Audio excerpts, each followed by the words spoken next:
and welcome to another episode of Finders Keepers, the podcast where we help you find the best keepers for your keeper and dynasty leagues. I'm your host Jordox, and round 10 is now in the record books. It was another solid round of footy, albeit not as good as the round before with all those close finishes, but it was still a very entertaining round. We saw some absolute whopper scores in the fantasy world as the Ruckman took over. But surprisingly, it wasn't a Ruckman who's won this week's Finders Keepers Player of the Week award. We'll get into that later. There were 11 players who scored over 120, including 4 who hit 150 plus. Outrageous. For myself, I made my way to a wet and cold MCG on Saturday to watch my Crows once again fall just short of those magnificent Magpies. In fact, it was the largest home and away match Adelaide has ever played in front of, which was pretty cool. But then again, on Saturday night, my dreams were haunted by the deafening Collywood.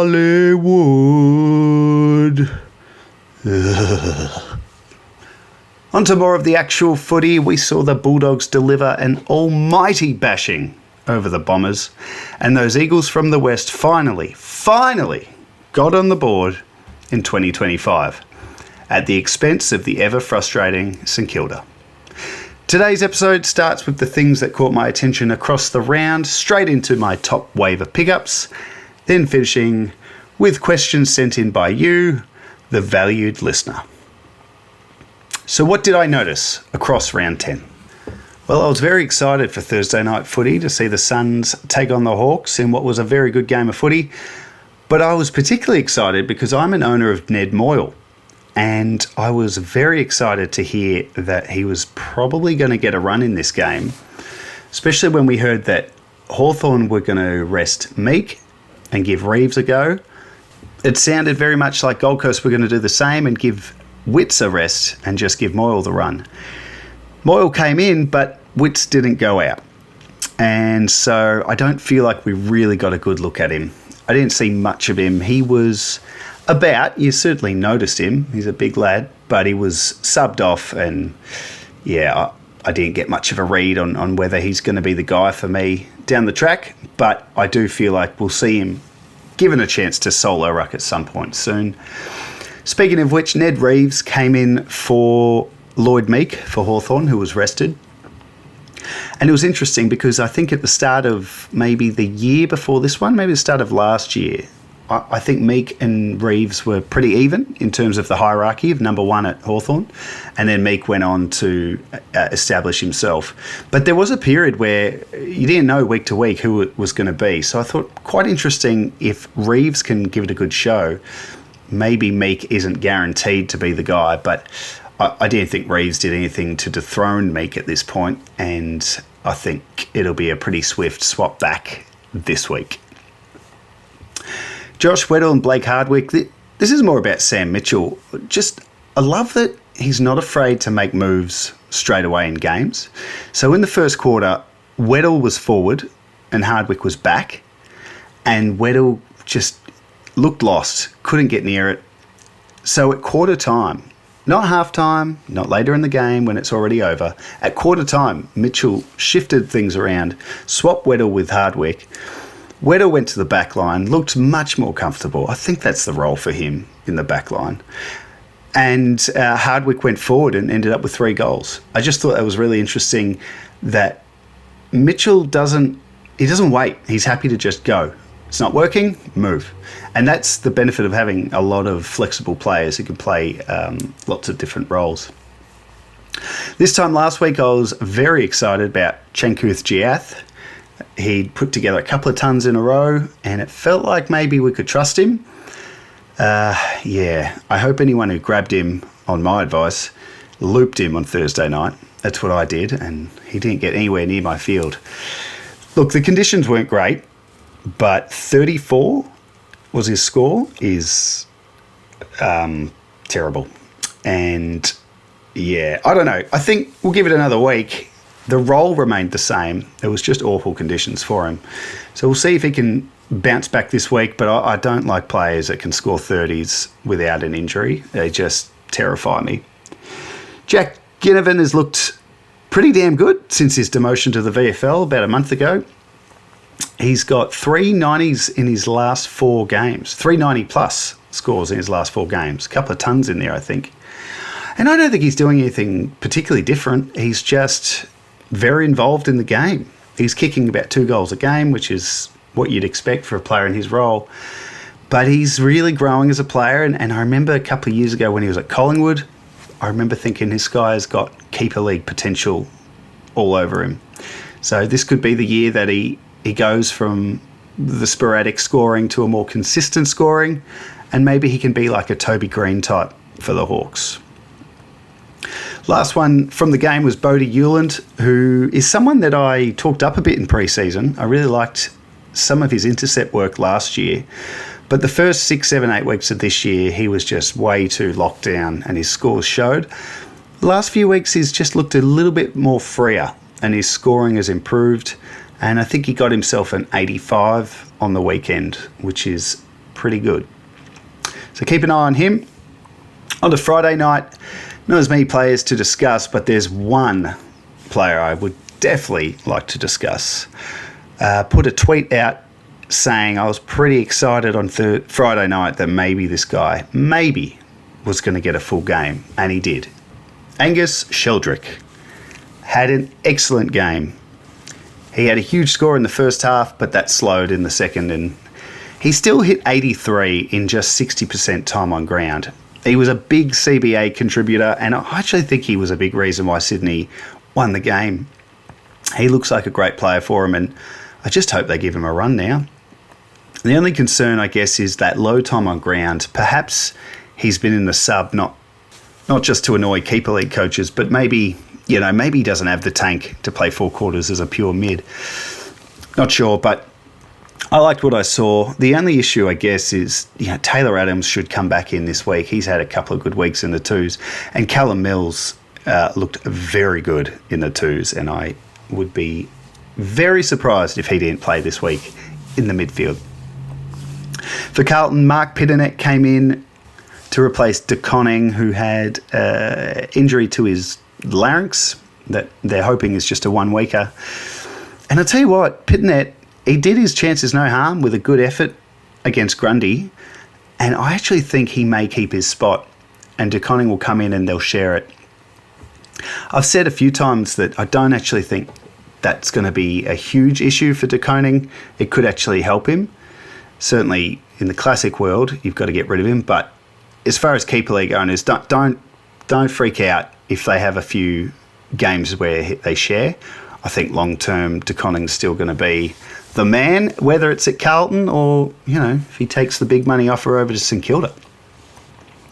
Cooper Lord is a bit like Sheldrick in that he's had a lot of sub games, but when he's on the field, he just attracts the footy and scores. And also like Sheldrick in this game, he had a big first half, but slowed in the second half. The interesting thing, though, the concerning thing was that he didn't have any CBAs this week. Now, last week when he came on as the sub, they'd moved Chera to the back line and then gave Lord a whole bunch of CBAs, and I thought that worked pretty well. But he had none in this game. In fact, Carlton only played a rotation of 4 midfielders with the ruck. So only Cripps, Hewitt, Chera and Walsh had CBAs with a ruckman for the whole game. It's a bit unusual to have such a tight rotation, and they lost the game. So maybe they need a bit more Cooper Lord in there. On to Collingwood Adelaide on the Saturday, and there wasn't a heap that really caught my eye in this one. Nick Dacos appeared to play ahead of the footy a fair bit throughout the game. His CBAs were normal, still high, but I just noticed watching live, he just seemed to be, when there were stoppages around the ground, he just sort of sat a bit more forward of the pack. So, yeah, I don't know. Maybe he was just trying to shake a bit of the tag. I don't think there was a huge tag going on. But, yeah, it wasn't a good day for him. In terms of fantasy, he got up to 88 in the end. But it's Nick Dacos. I wouldn't be too worried. I am worried about what the Crows are doing with Sam Berry, though. I really thought after 2 weeks coming on as a sub and really having an impact in 2 different types of games, one where we were winning the midfield battle, and then the next week in the showdown we were losing the midfield battle, he came in both games and had a really positive impact at the centre bounces.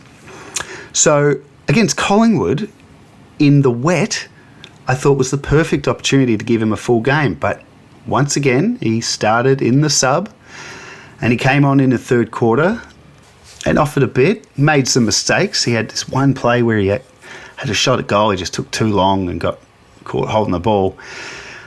I just want to see it. I just want to see him 4 quarters. You know, much like I've been saying about Sheldrick and Cooper Lord and Erasmus, who I'll talk about later. There's just these guys that just, come on, play them. Let's see what they've got. So we'll wait and see what the Crows do this week. I won't hold my breath though. Port Adelaide took on Geelong in one of the 2 Saturday twilight fixtures. I don't know why the AFL put on 2 twilight games at the same time this week. Anyway, and both sides were quite hamstrung throughout this game in that there seemed to be hamstrings pinging left, right and centre. And a couple of the big names, Dangerfield and Horne-Francis, really important players for both sides. For the game itself, it was all one-way traffic after quarter time with the Cats posting a huge win. I tell you what though, Dante Vicentini, the Port ruckman who came in last week at the expense of Jordan Sweet, who was omitted, and I thought put in a pretty decent shift against O'Brien in the showdown.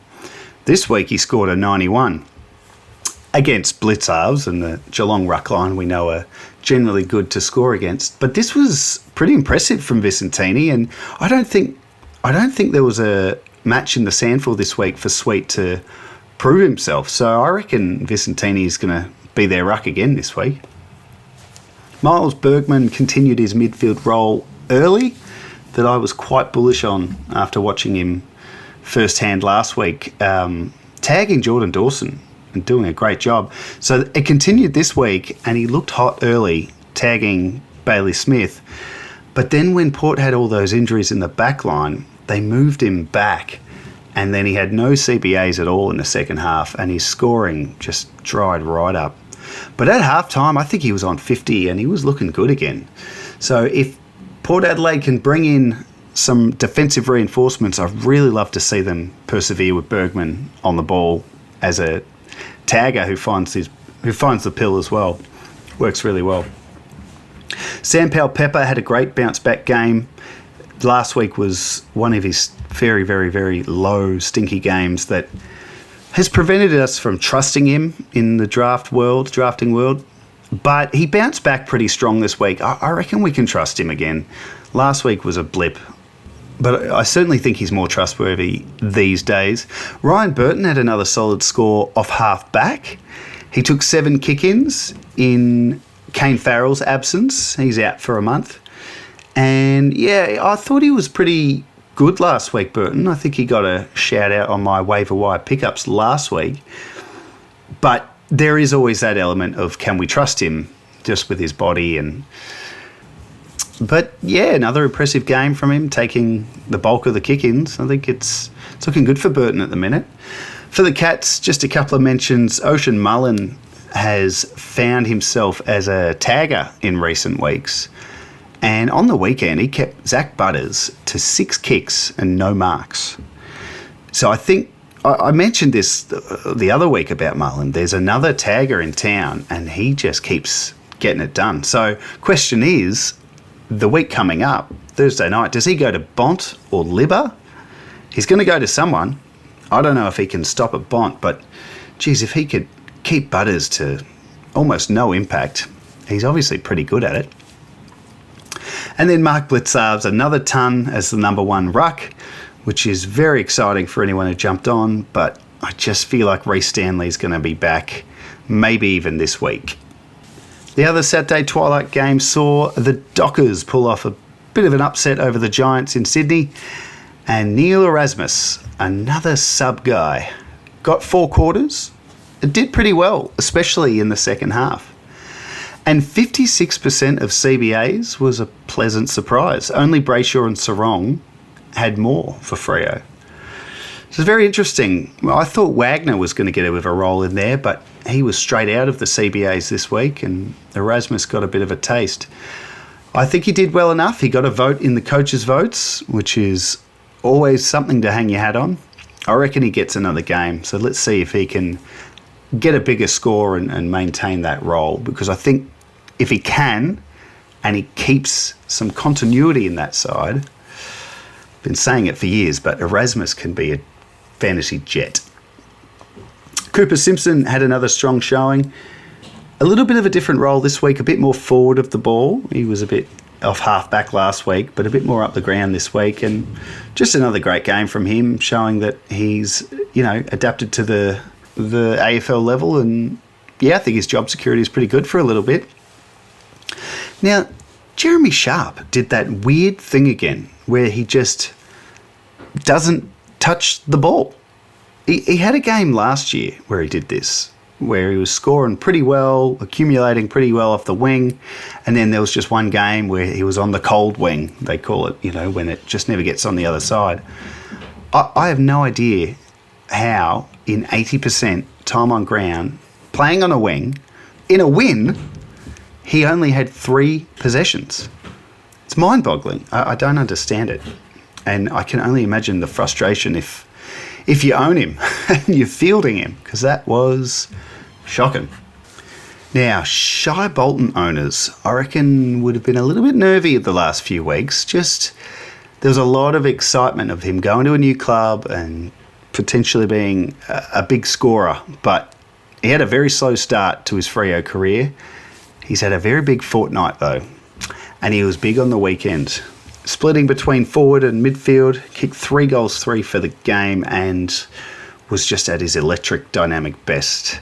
So more of that to come, I reckon, as he only gets more comfortable playing in the purple. For the Giants, not a lot went right. I saw Finn Callaghan has got a shoulder injury. He's going to miss 3 to 4. Should open up some opportunities for a midfield spot, but they've got Cornelio, Josh Kelly, some of these older guys that I think are going to come back pretty soon. Just be an interesting watch to see if there's any, surprises on who picks up the CBAs at the Giants. So we'll watch that this week. I did want to talk about Joe Fonte for a sec. I mean, he had a game 2 weeks ago where he looked really good, playing at, off the back line, and then last week just had an absolute mare that would have been awful if he was on your field. Much better scoring this week, thanks to 8 tackles, which is pretty impressive. But his opponent, Frederick for the Dockers, he was the X factor and a big reason why Freo won the game. So I'm not sure about Fonte, just in terms of his spot in the side. I think he could be a real fantasy player in the future. I wouldn't be surprised if he found his way in the 2s again. On to Saturday night, where we saw the Bulldogs absolutely demolish Essendon in a way you just don't often see in footy these days. It was an absolute mauling, and it was one of those games where it's like, Saturday night, chuck the footy on, should be a good game, and then quite quickly, no, it's not going to be a good game. But it was almost compelling. I just couldn't believe how much they were dominating Essendon. And I watched the whole thing because I'm crazy, and that's what I do. I watch every game I can. But it was really something. And I couldn't work out in the aftermath. Was it more, how good are the Bulldogs? They're coming for the flag. Or was it more about Essendon and how just terrible they played? And I think it was a bit of both. Anyway, this game did give us the Finders Keepers Player of the Week. And it was a big call not to give it to one of the 3 150 plus ruckmen, who I'll talk about later, of course. But Bailey Dale picked up 49 possessions on the weekend, including 37 kicks, 5 marks, a tackle, and over 1,000 metres gained. A kilometre. He got the ball moving forward a kilometre in the game. Extraordinary stuff. The most touches ever by a Bulldogs player, and a delicious 154 score, for his owners. 49 touches is crazy. It was almost a tragedy that he didn't get to 50. Even the commentators were cheering him on at the end. But, 49's not too shabby. And of the 37 kicks, I think one of the callers made it a bit of a crack at the fact that Dale takes a lot of kick-ins. So, okay, let's take away his kick-outs. He took 6 kick-ins. So instead of 37 kicks, 49 touches, it's 31 kicks and 43 touches. Still pretty damn good. For the Bombers, it was really not a lot to write home about, but the midfield particularly, I reckon we may see a bit of a shake-up with that midfield. Merritt and Caldwell were just well down on their usual, and Merritt can be forgiven. He's the captain. He's always leading the way. Caldwell's only 2-3 games back from a pretty long injury that he had. But I just wonder what they're going to do with that midfield. I know Darcy Parish can't be far away. I think Setterfield's pretty solid. He plays a good role, defensive mid. But do we see Sardis come back in? He dominated the twos last week. I think they had a bye this week. And then Dylan Shields been the sub the last few games.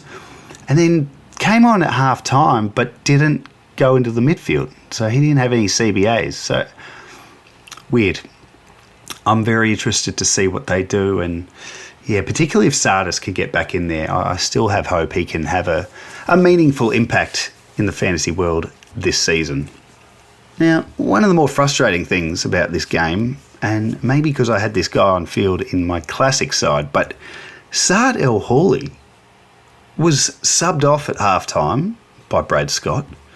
So this is a guy who hasn't been given a game. It's just been little quarters here and there, and I think he's shown a bit. And then last week he got a full game, scored pretty well, and from all reports played pretty well. So then this week he avoids the sub. I thought he was okay in the first half. I think at the very least, when the ball came near him, it looked like something could happen for the Bombers because there was certainly nothing else going on. No one else was contributing much. And yet they've decided to hook him at half-time and sub him out. I don't know why. I think I'm a broken record with this. I've been saying this about a lot of players. If you're just going to sub him in and out all the time, just put him in the VFL for a long stretch until they've ticked off the things that you need to see for them to be a four-quarter player. The fantasy world will thank you if you do that. On to Sunday, and we saw a really good game, actually. Tigers on the Roos, and I didn't see it, but from what I've seen and heard, there was a lot of stoppages in this game. And as a result, Toby Nankervis and Tristan Sherry put on a ruck spectacle for the ages. So between the two of them, they had nearly 100 hitouts, pretty much split 50-50, all these stats, mind you. Nearly 100 hitouts, 25 tackles, and over 300 fantasy points between them. They both cracked the 150, and it was just incredible to track. Every time I looked at scores, the two of them were just going up and up and up. So happy days if you're an owner of either of them. Jack Ross had a nice little CBA bump up to 37%, his highest since round 3. And he scored pretty well. 11 tackles helped his score. There were a lot of tackles in this game from the stoppages, clearly.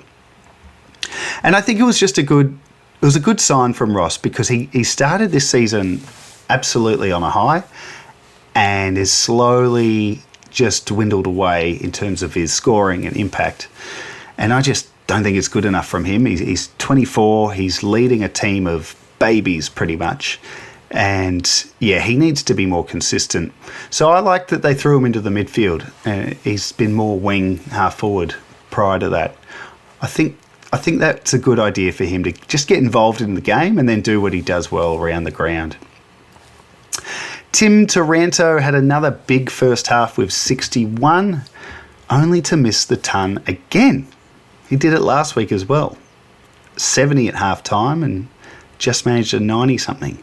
So I don't know what's going on with him in the second halves, but it would be very frustrating for owners because he is, at his best, one of the best mids you can have in the game. And I know he's playing for a side who aren't scoring a lot of fantasy points, but hey, they've won 3 games. Tigers are doing okay. It's time for Timmy to start hitting those tons again. Now, Sam Banks, did you grab him last week? I did suggest him on my waiver pickups, and he looked great again. I was really keen to watch him play with Jaden Short back in the side to see if his role stayed the same, if he could still score the same, and then Short didn't come up for the game. So 2 weeks without Short has seen Banks score very nicely both weeks. Let's see what he can do when Short does return, but I'd be pretty excited if you grabbed him last week. Colby McKercher has been a bit underwhelming this year, and I'm an owner, so maybe I'm biased, but just last year was so exciting to have a debut season with some big scores, and then I know his role has shifted and he's playing more half forward, but yeah, he's been disappointing this year. So on the weekend, a nice ton, thanks to 10 tackles, again, in that high stoppage game. But he looked much better playing on the wing than, that half-forward spot. So this guy is a ball magnet. Can we please put him near the ball, even if it is just the wing? Because he'll find his way to the footy and he's going to be very good for a long time to come. Great to see it on the weekend. And then the last one, Harry Sheasel. Just his role seemed to change a little bit. He started more forward and more in the midfield this week. The last few weeks he's been just playing off half-back, racking up possessions at will. So to see him go forward, go back to the forward line and midfield, confusing myself, to see him in the midfield again just meant that Caleb Daniel, who had been probably a bit of a worry for owners in recent weeks, just saw his opportunities open up once more. And even though he didn't have a huge score, Daniel, he did take the majority of kick-ins, which is good for him. I am still slightly worried about his role, though. I think Zach Fisher's going to be back in at some point. But we'll wait and see. Great result for the Kangaroos. They needed a win, and after the draw to the Lions last week, now a nice win over the Tigers. It's good to see them heading in the right direction.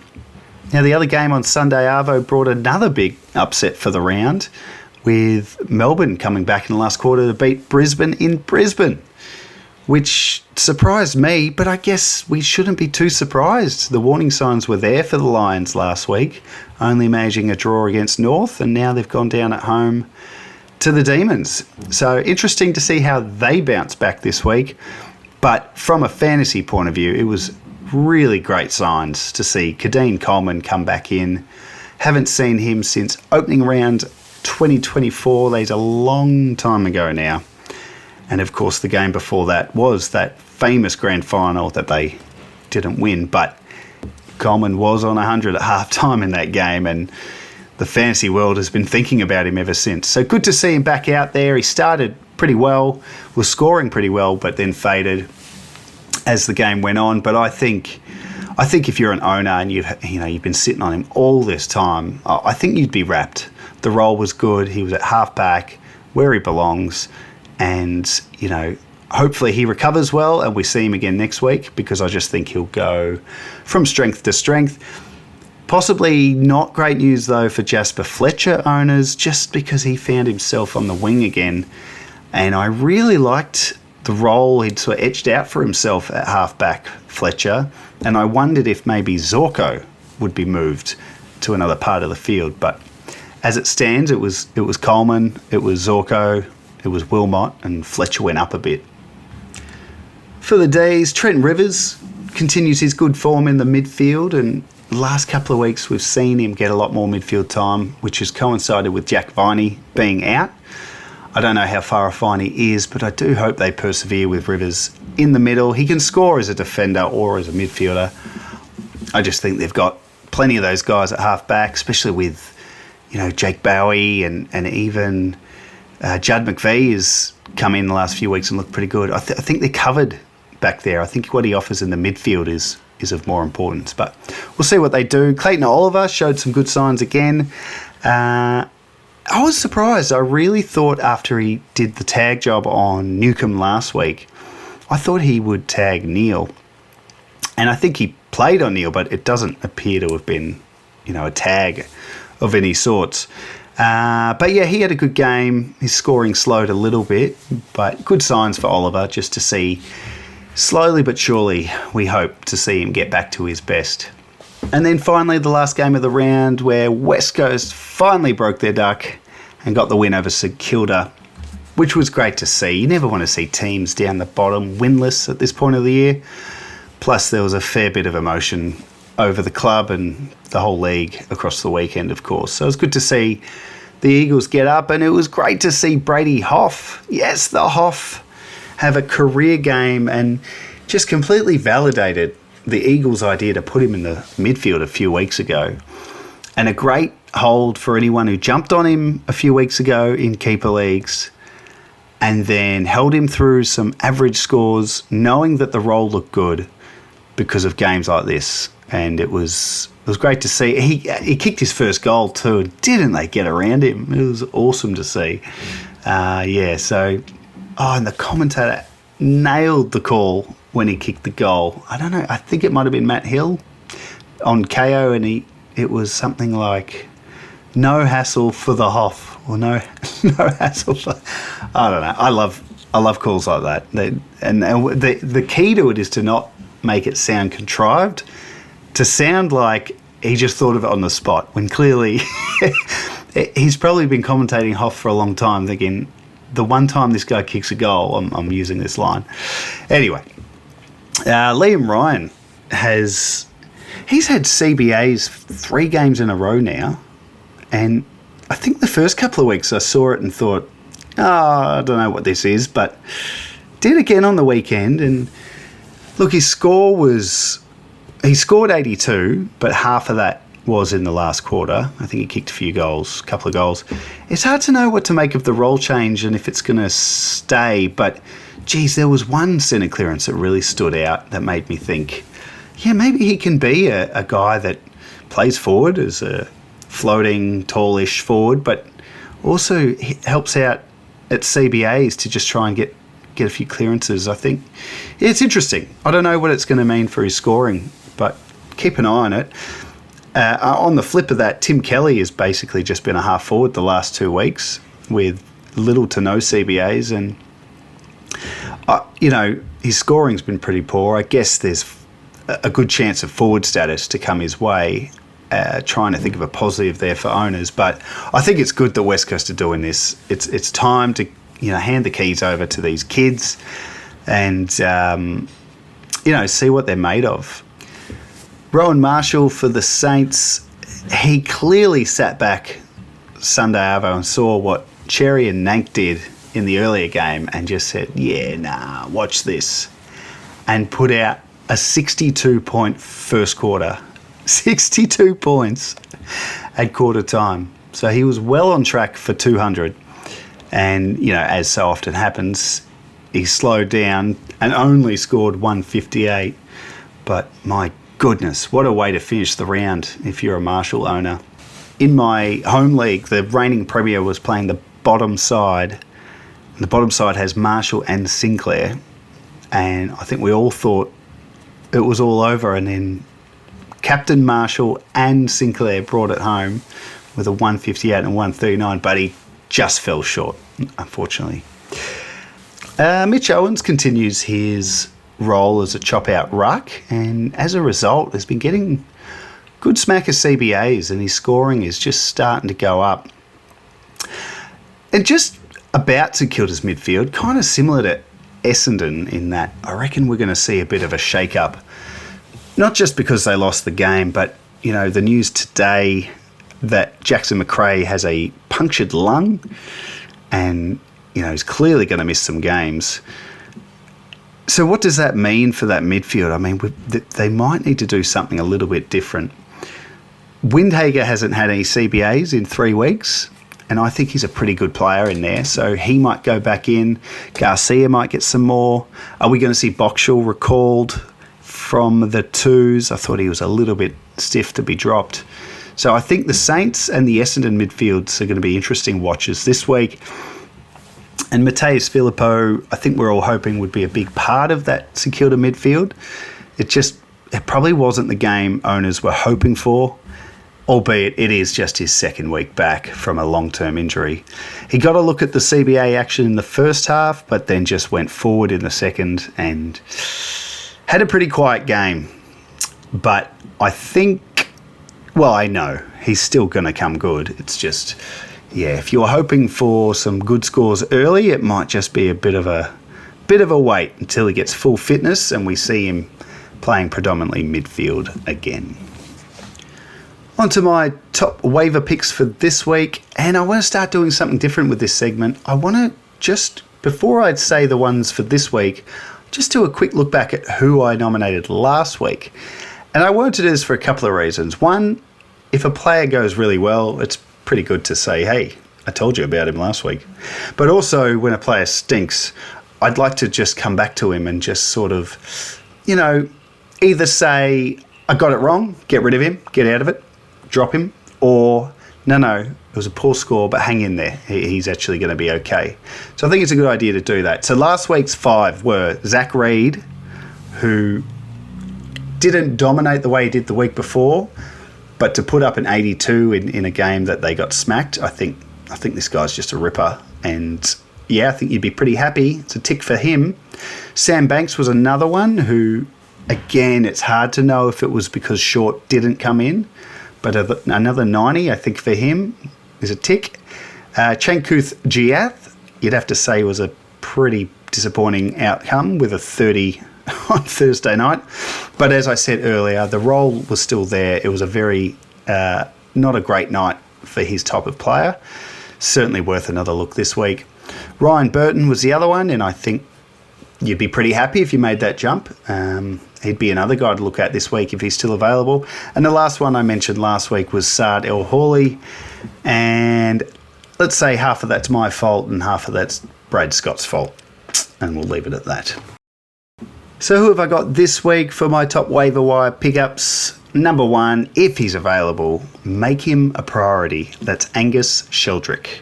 I've been big on this guy for a while, and everything I saw on Friday night has made me, just really wish I had him in one of my keeper leagues, but I don't. Not at this stage, anyway.